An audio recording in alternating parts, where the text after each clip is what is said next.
everybody. This is Omar Dykes in Austin, Texas, and you're listening to Brown Shoes Blues.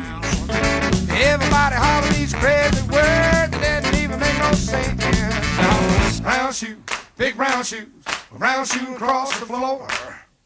Brown shoes, big brown shoes. Come on, let's do it some more. Hello, everybody. It's Omar. You're listening to Brown Shoes Blues. Today, I'm exploring the life and music of John Lee Hooker. He is a musical icon and in the top ranks of the blues masters. Sometimes it is difficult to separate the details of his life from his music because in many ways, it's the same thing. John Lee Hooker was born to boogie. John Lee was one of a kind with his deep, dark vocals and his droning one-chord trance-inducing guitar style. The first time I heard Boogie, children, I said, "What is that?" I was captivated by his hypnotic guitar playing, his booming vocal delivery, and the intriguing lyrics about Hastings Street in Detroit. Not only were these lyrics provocative, but they had a dreamlike quality to them. I was, no pun intended, hooked. When I was around 15 years old, my dad bought me the best of John Lee Hooker on VJ Records, and my life was transformed forever. Hooker's music was ingrained in me from that moment on, and I played some of his songs for the rest of my lifetime in my performance years, until I stopped touring in 2017. Some of my personal favorites were Little Wheel, Crawling King Snake, and I'm Mad. I'm mad with you. And when he said he was mad, he sounded like he was mad. Although there are many others I love, I will attempt to give you a personal history of John Lee Hooker's life. A lot of the information I have come across is chaotic and all over the map. That being said, off we go. This is a John Lee Hooker song called No More Doggin' on my release, Big Town Playboy, featuring Jimmy Vaughn and Derek O'Brien on guitars, Ronnie James on bass, Wes Starr on drums, and James Cotton on the harmonica.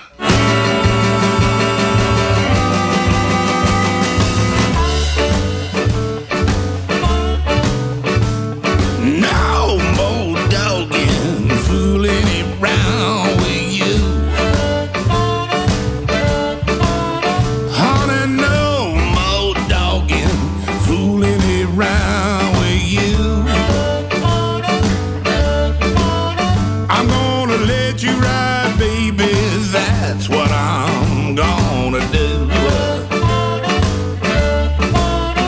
Well, I gave you all my money, let you play me for a fool. No pretty baby, that's against every rule.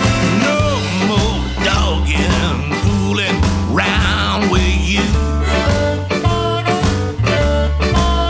I'm gonna let you ride, baby, that's what I'll have to do.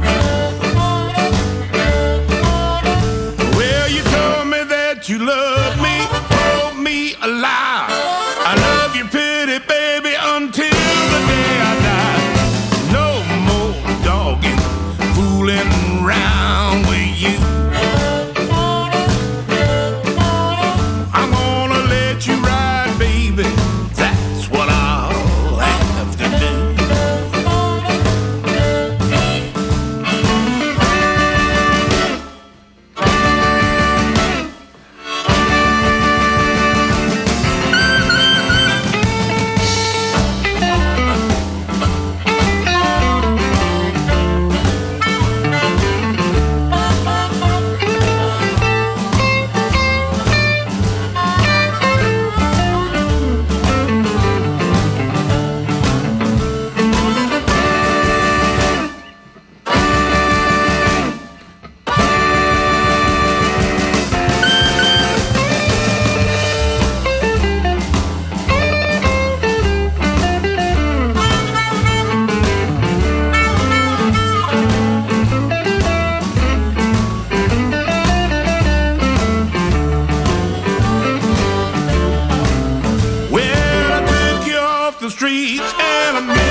my money on whiskey, beer, and wine. No more dogging, fooling around with you. I gotta let you ride, baby. That's what I'm gonna do. Now I'm all dogging, fooling around with you. Honey, now I'm all dogging, fooling around with you. I'm gonna let you ride, baby. That's what I'll have to do. I'm gonna let you ride, baby. That's what I'll have to do. I'm gonna let you ride, baby. That's what I'll have to do.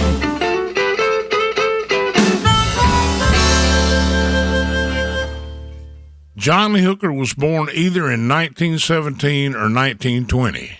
I have seen both years used, but mostly 1917. You choose. See what I mean? We're talking about his birthday, and it's already started. He was born in Clarksdale, Mississippi, right in the heart of the Delta Blues.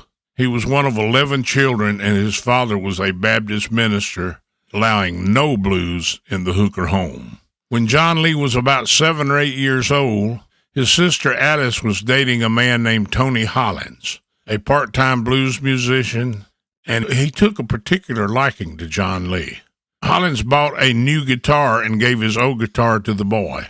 Hooker never forgot this kind gesture and spoke fondly of Hollins in later years. When John Lee was quite young, his parents went their separate ways, and his mother married Will Moore, who was a farmer and a blues musician on the side. Hooker's mother took him with her, and Will Moore adopted him and taught him to play the guitar. John Lee Hooker has said many times that he got his style from his stepfather, Will Moore. Hooker said Will stomped his foot, sang loud, and played the guitar, just like I do today. When John Lee was 12 years old, he started playing at dances and country suppers in and around Clarksdale with his stepfather. John Lee benefited from his stepfather's personal friendships that included Blind Lemon Jefferson, Charlie Patton, and many others. Hooker left home as a teenager and went to Memphis. After hanging out in Memphis for a while and feeling like he was making no headway, he left abruptly and went to Cincinnati. He remained there for the next 7 years, and he recorded with the King record label. He finally left Cincinnati and relocated to Detroit, Michigan in 1943. He got a job in an auto factory where he worked in the daytime. At night, he played loud electric guitar and sang in the juke joints and clubs along the famous Hastings Street. In 1948, Hooker recorded his own songs, Sally Mae and Boogie Chillin'. The latter took off and was picked up by Modern Records out of Los Angeles. It became a huge hit for the label. Bernard Bestman, who had paid for the session, claimed co-authorship of Boogie Chillin', resulting in a long and successful partnership with Hooker. You would think a Hooker would be mad about losing half of his songwriting credit, but he was as happy as he could be to have a hit song. This caused Bestman and Hooker to work together and become good friends.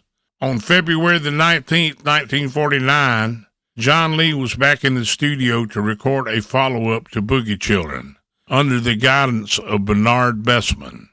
Hooker recorded Crawling King Snake that Tony Hollins had taught him in his youth. Also in this session, John Lee recorded Hobo Blues. These two offerings produced 2 more R&B hits for the Modern label. Modern wasn't coming through with the money like they should. Imagine a record company not coming through with the money. This set John Lee Hooker off to recording for a multitude of labels. John Lee said, "To heck with it.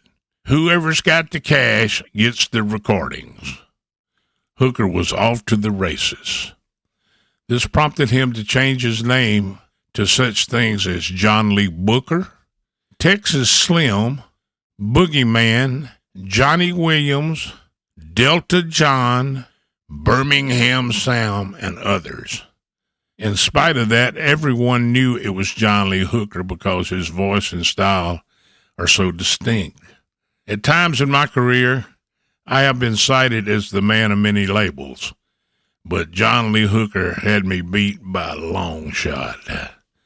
The record companies he worked with before VJ Records included Gotham, Regal, Sensation, Gone, Swing Time, Federal, Acorn, Chart, Deluxe, Chess, Chance, Savoy, Specialty, Modern, and others. Whew. Whoa, that's a lot of labels. I had a lot, but not that many. I think it's funny that Ike Turner changed the names of many of Howlin' Wolf songs so he could sell them to different record labels. And John Lee Hooker changed his own name to several other names in order to sell his songs to multiple labels. Neither one of them were fooling nobody. Pretty smart. At this time, John Lee Hooker became the undisputed king of the Detroit blues scene. This time period also saw him form a long-lasting partnership with a fellow Detroit guitarist, Eddie Kirkland. Kirkland was a lot like Eddie Taylor to Jimmy Reed's career. You wouldn't talk long about John Lee Hooker before Eddie Kirkland's name came up. Like Taylor before him, Kirkland had his own career, his songs and his recordings, but will always be remembered as a partner and associate of John Lee Hooker. On a personal note, I was able to become friends with Eddie Kirkland after being introduced to him by the Wintus Blues Band out of Finland. The leader of the Wintus Blues Band, my good friend Robon Hognes, brought Eddie to Europe and performed with him as his backup band. I was fortunate enough to be on some of those European tours with my band, Omar and the Howlers. I found Eddie to be a great performer, and he had a wonderful sense of humor. I was saddened by his death in an auto accident several years later. I still have fond memories of him. Only after arriving at VJ Records in 1955 and recording under his own name did John Lee Hooker stop his label hopping antics. After signing a contract with VJ Records and becoming a valuable member of the label, VJ decided to present John Lee Hooker in a band setting. A lot of people thought this might be a bad move, as Hooker had mostly recorded as a solo artist or in a duet format with Eddie Kirkland. And it was also known that Hooker had his own peculiar timing and changed chords at a totally unorthodox interval. Nobody needed to worry because the band presentation worked out beautifully because of the tremendously sympathetic musical backing of Eddie Taylor, Jimmy Reed, and others on the VJ roster. Jimmy Reed and John Lee Hooker loved each other. They called each other Snake. I've seen in writing where they were talking together and they would both, "Hey, Snake." They would do it back and forth. It was funny, too. This song is called Little Wheel, written by John Lee Hooker and performed live with me on vocals and guitar, Paul Jr. on bass, and Rich Chilleri on drums.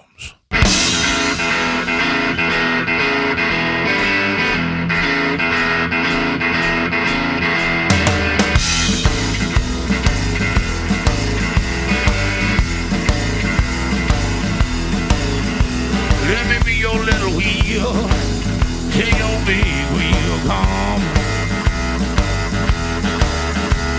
Little wheel, darling, till your big wheel come on.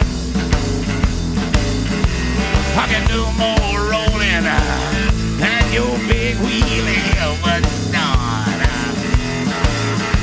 I wanna roll with you, baby, roll you all over town. Let's roll, big mama, roll you all over town. I will roll you so easy, you will never know.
your little wheel.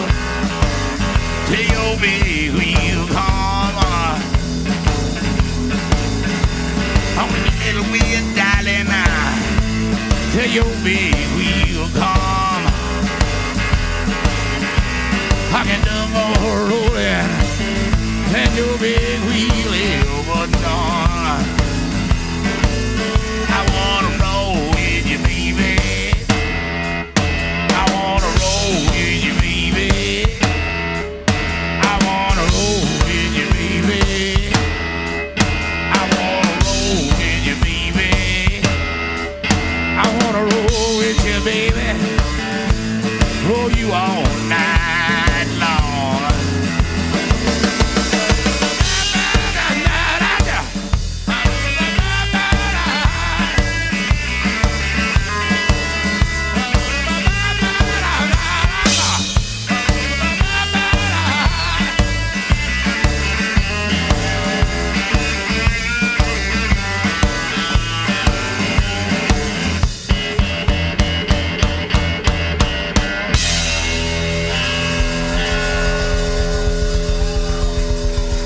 Let me be your little wheel.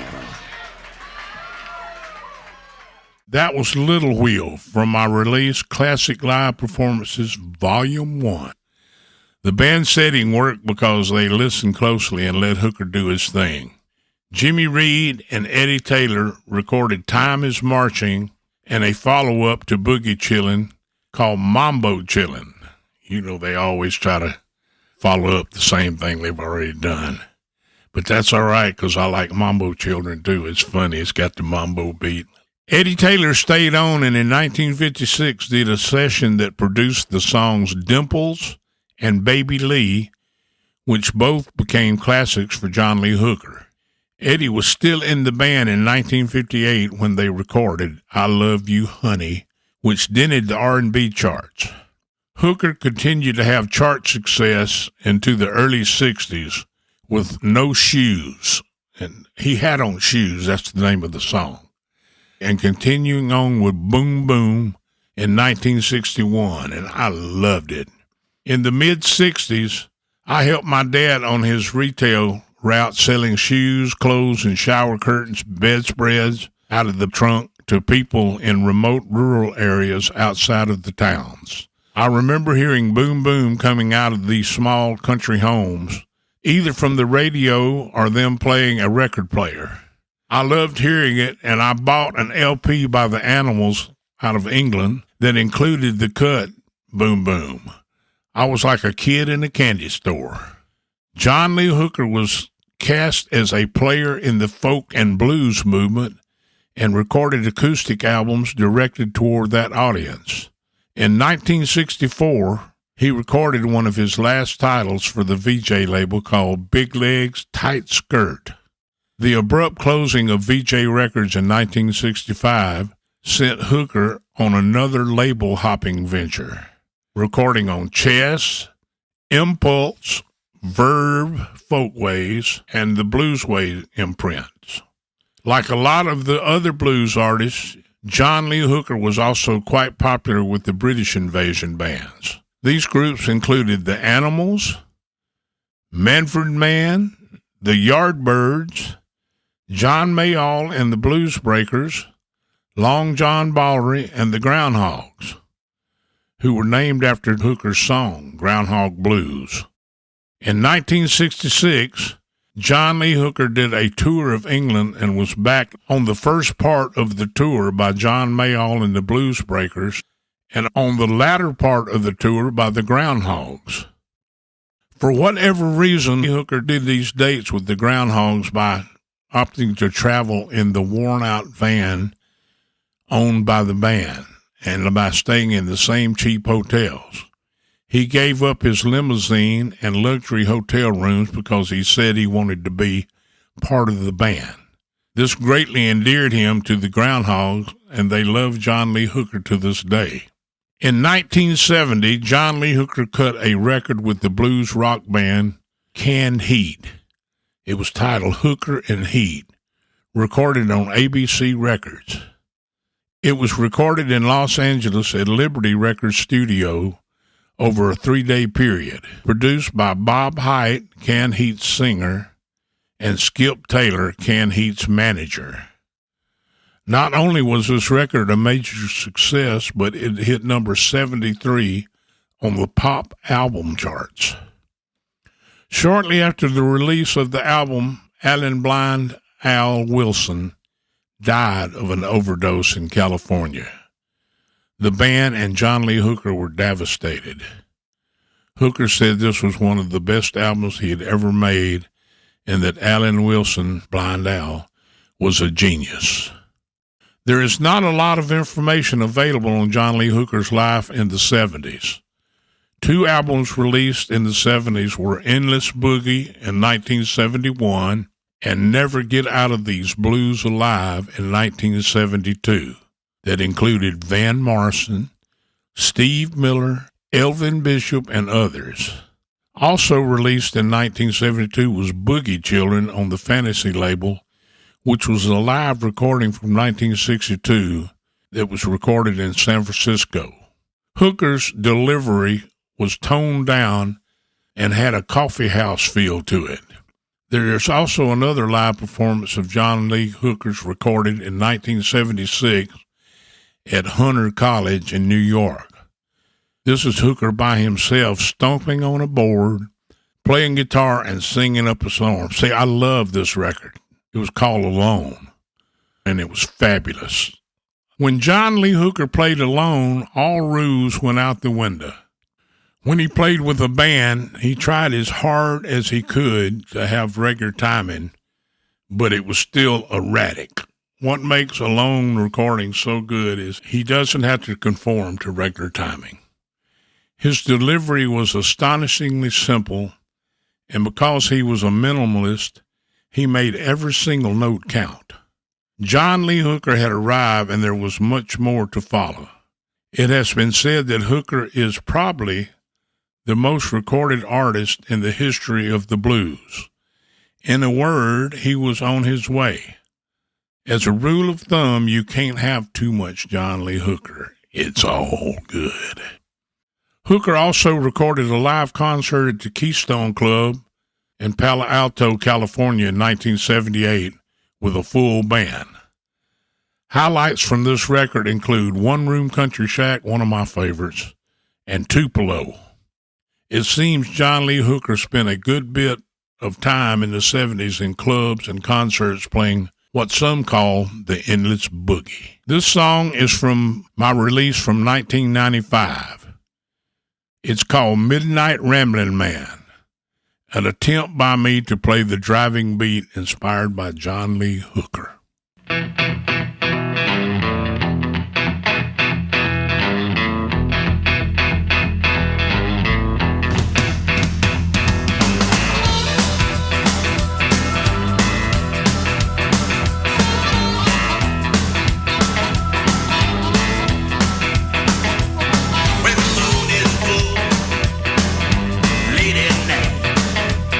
And the old time cat, he began to fight.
The 70s came to an end, and as the 80s were being ushered in, Hooker was given a cameo part in the Blues Brothers movie, released in 1980. In the film, Hooker is playing one of the signature songs, Boom Boom, alongside Luther Johnson on guitar and the unbeatable Big Walter Horton on harmonica. I love them in that movie. They fit it perfect. The movie was a tremendous success and helped to boost Hooker's career. He was also inducted into the Blues Hall of Fame in 1980, and in 1983, he was awarded a National Heritage Fellowship, which is the highest honor given in folk and traditional arts by the United States government. What a great honor. It seems like he spent the remainder of the 80s doing what he knew how to do best. He toured the United States and Europe tirelessly, pausing only in 1987 to make one reasonably undistinguished album called Jealous. That being said, in 1989, with the help of producer Roy Rogers, Hooker recorded a Grammy award-winning album, The Healer, on Chameleon Records that included the guest artists Robert Cray, Bonnie Raitt, Carlos Santana, Charlie Musselwhite, and others. This recording took off like a rocket ship. According to music collaborations on history timelines, the 1980s saw a rise of iconic collaborations that would go on to become legendary in the music industry. This proves true for John Lee Hooker for most of his recordings. The song The Healer was written by Hooker, Carlos Santana, Roy Rogers, and Chester Thompson. Carlos said to John Lee Hooker that his music, his words, and his voice had healing qualities for people. This song was responsible for the album being called The Healer. George Thorogood chose Hooker's song Sally Mae for The Healer, a song that John Lee Hooker recorded before George was born. One of Thorogood's own hits was a revised version of Hooker's Boogie Chillin' called New Boogie Chillin' on his Bad to the Bone album. Thorogood's new version has been called a sonically heavier and faster version of Hooker's original. Thorogood also had a hit with John Lee's One Scotch, One Bourbon, One Beer. When The Healer was released, John Lee Hooker was 73 years old. This album peaked at 62 on the Billboard 200, and In the Mood with Bonnie Raitt won the Grammy Award for the Best Traditional Blues Performance. It was Hooker's first Grammy, and it was the album that placed highest on the Billboard charts in his 40-year career. In 1990, John Lee Hooker was in the movie Hot Spot, directed by Dennis Hopper from Easy Rider and Blue Velvet fame, and it included the stars Don Johnson, Virginia Madsen, and Jennifer Connelly. This American romantic thriller was based on the 1953 novel Hell Hath No Fury by Charles Williams. Hooker's role was to play guitar and sing on the soundtrack. He performed a blues duet with Miles Davis, the only time the two met and played together. Miles Davis told John Lee he was the funkiest man alive, and he was up to his neck in mud. Hooker was greatly pleased and took this as the ultimate compliment. It was said that Dennis Hopper's dream was to get his favorite blues artist, John Lee Hooker, and his favorite jazz artist, Miles Davis, to perform together. The film score also included Taj Mahal and Roy Rogers on guitars, bassist Tim Drummond, and drummer Earl Palmer. The Miles Davis and John Lee Hooker duet was called Bank Robbery. In 1991, John Lee Hooker released another collaboration project on the Point Blank record label called Mr. Lucky. The Players were a wonderful group of artists, included Albert Collins, Van Morrison, Robert Cray, Johnny Winter, and John Hammond Jr. In later sessions for the album, Johnny Johnson's from the Chuck Berry Band fame was brought in to play piano on I Want to Hug You. Keith Richards came in to record Crawling King Snake, one of my favorite John Lee Hooker songs that has all the dark swamp boogie you can stand. Also, Carlos Santana was brought in to play on Strip Me Naked, based on a true story about Hooker's divorce. This is a song inspired by John Lee Hooker on my latest release, What's Buggin You. The song is called Lone Star Boogie, featuring Eve Monsees, Jason Crisp, and Mike Buck.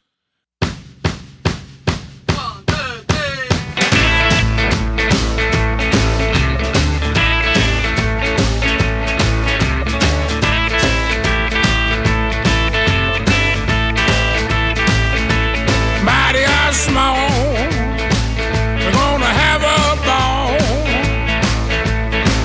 Do the boogie, do the Lone Star Boogie.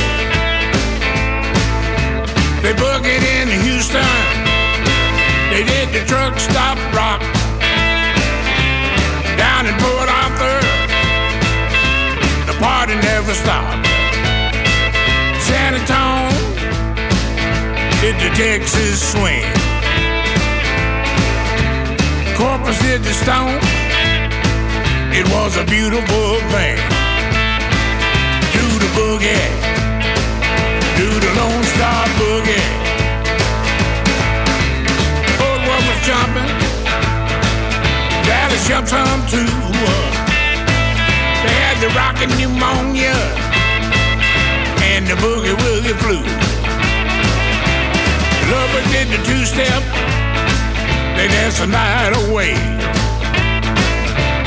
Tyler did the gator till the break of day. Do the boogie, the Lone Star Boogie. Oh.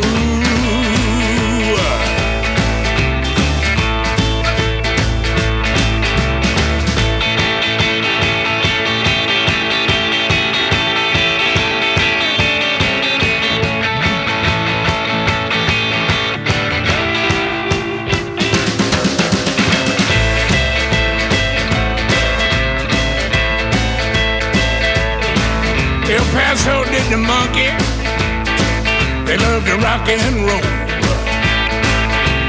2x2 in Austin, watch them do the stroll. Don't forget Beaumont and the Cotton Eye Joe.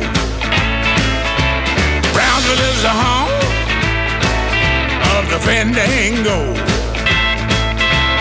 Mighty small, we're gonna have a ball. Do the boogie, do the Lone Star Boogie. Do the boogie, do the Lone Star Boogie. Freddie King, T-Bone Walker, Big Mama Thornton did the boogie. They did the Lone Star Boogie. Oh. Albert Collins, Lightning Hopkins too. Gabe Mount Brown, he loved to get down. Oh, boogie woogie, all night long. The Lone Star Boogie. Texas is my home.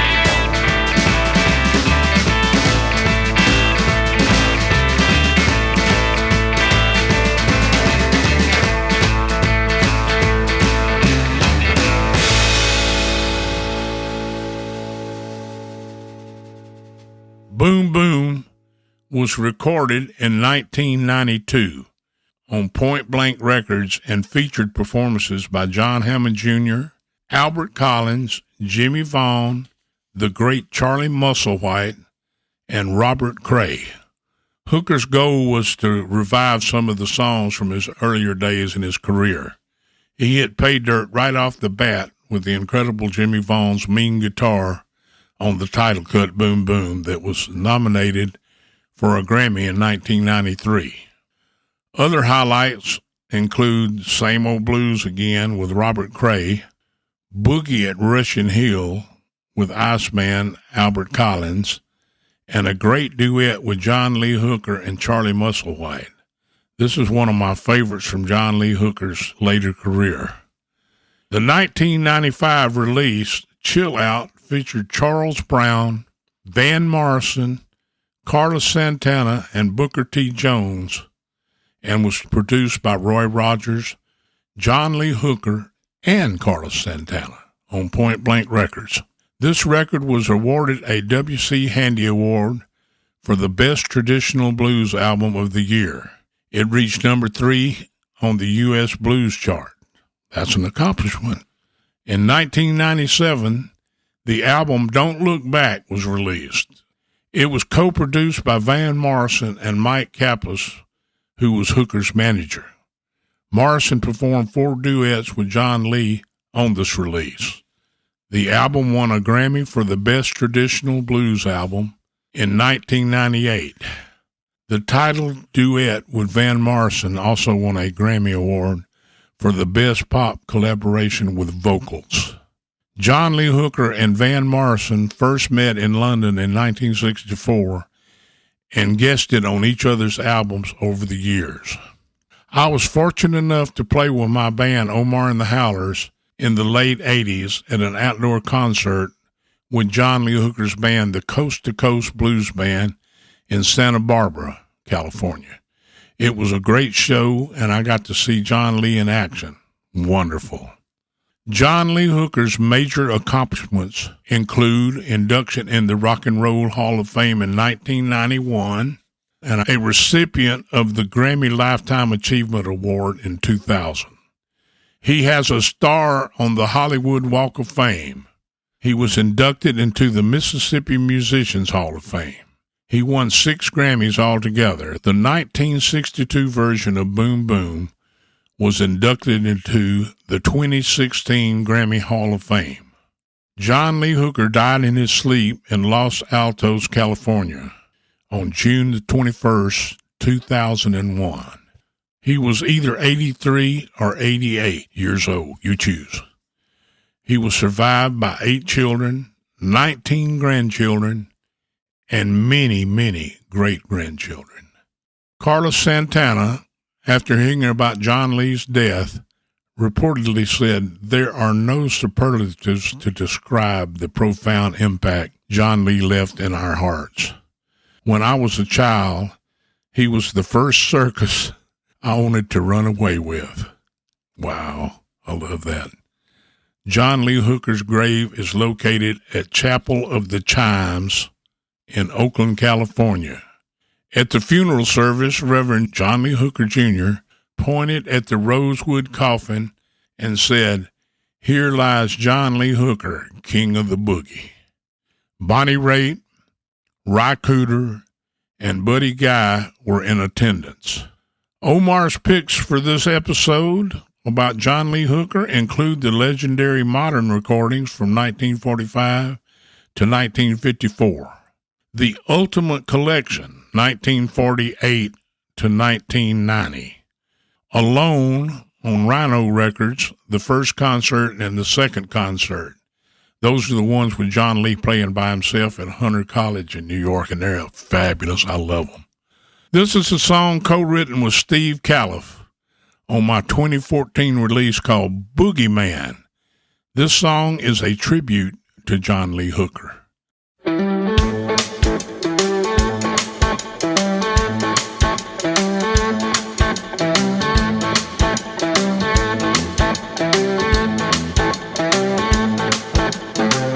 Mississippi, don't know when.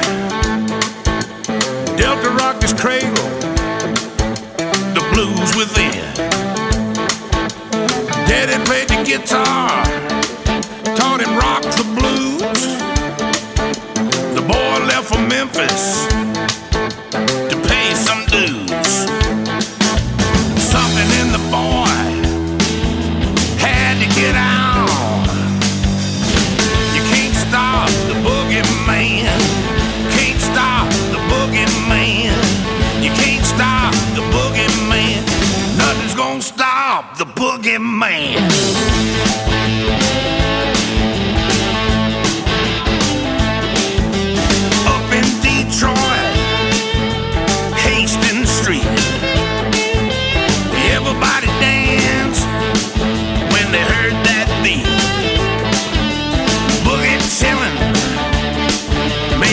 history. So began his legacy. Didn't need a mouth, made his own way. You can't stop the Boogie Man. You can't stop the Boogie Man.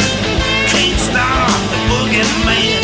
Nothing's gonna stop the Boogie Man.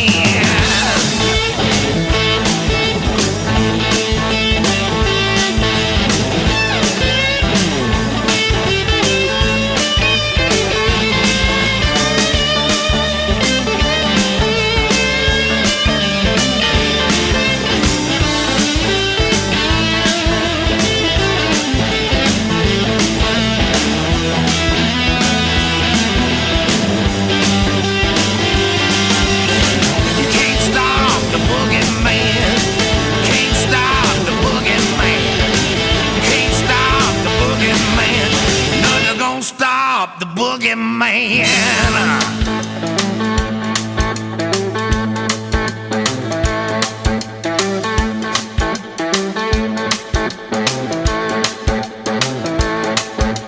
Heard the news the other day.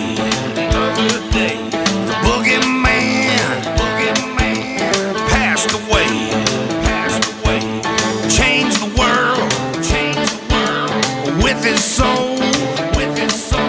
He left a child called rock and roll. He said, when I'm gone, I won't be gone. You can't stop the Boogie Man. Can't stop the Boogie Man. You can't stop the Boogie Man. Nothing's gonna stop the Boogie Man.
That was Boogie Man, the title cut from my release by the same name.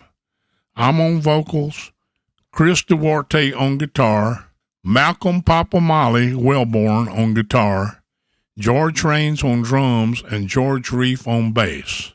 Thank you for joining me. I appreciate it. Tune in next time for my next episode. Thanks for joining me. Be sure to tune in next time for Brown Shoes Blues. Brown shoe, big brown shoe, brown shoe across the floor. Brown shoe, big brown shoe, come on, let's do it some more.